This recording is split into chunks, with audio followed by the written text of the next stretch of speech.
We have 350 people working here at the Department of Genetics at the UMCG Groningen. These people come from all over the world, so we have many nationalities working here.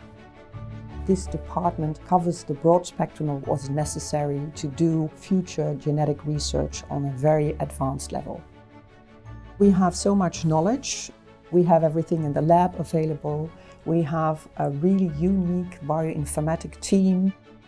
And the department is unique as you compare it to other departments of genetics in the Netherlands because we focus our research on complex disorders.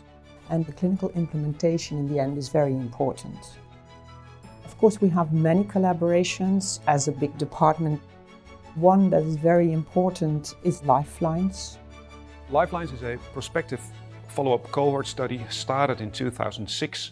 And it has included so far 167,000 participants living up in the northern part of the Netherlands. For many individuals, we have not only the individuals themselves, but also their parents and their children, permitting us to see how genetic variation is having an effect on disease. We've been able to generate single-cell RNA-seq, gut microbiome, nasal microbiome, metabolite data. But another considerable focus point is to also start returning knowledge that we have gained back to the individual biobank participants. For instance, a pharmacogenetics passport. We can also start returning polygenic risk scores to our participants. And what we will hopefully see in the next few years is that by having provided back that type of information is that we really will be able to improve the quality of life. We generated very deep omics data covering genotype, transcriptome, methylation, metabolomics, proteomics. So this offers us a very unique opportunity to perform integration analysis to understand how our microbes interact with our genome and environmental factors and contribute to development of complex diseases.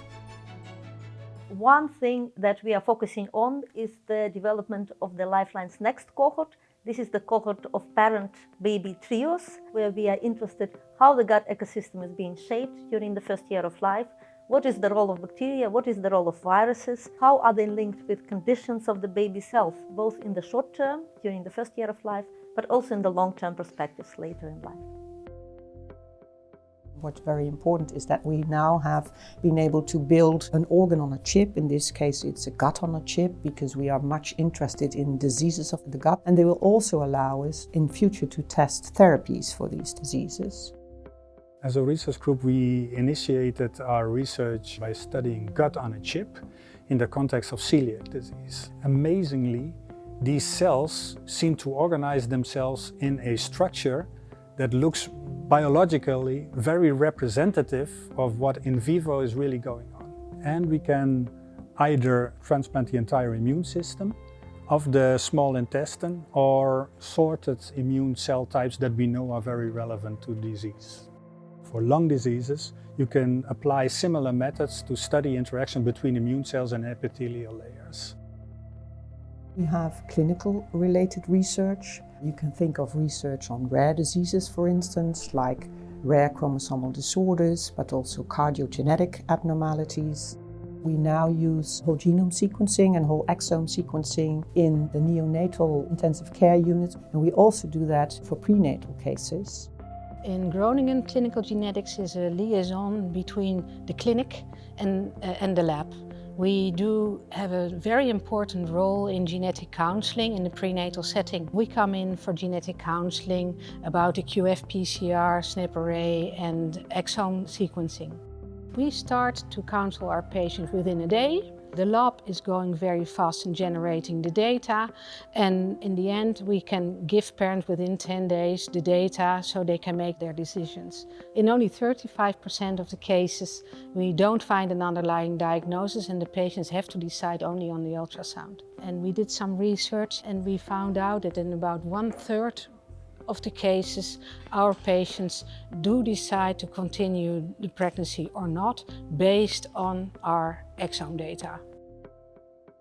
Having a diagnosis for a patient with a rare disorder is extremely important in finding the right treatment, in finding the right course of action. As a parent of a child with a rare neuromuscular disorder, I know how important it is to have this diagnosis. At the beginning, before we knew what he had, he was lying on his bed and he couldn't even lift his arm. We have many rides with an ambulance, many hospital admissions, and we simply couldn't figure out what was going on. He was getting worse and worse.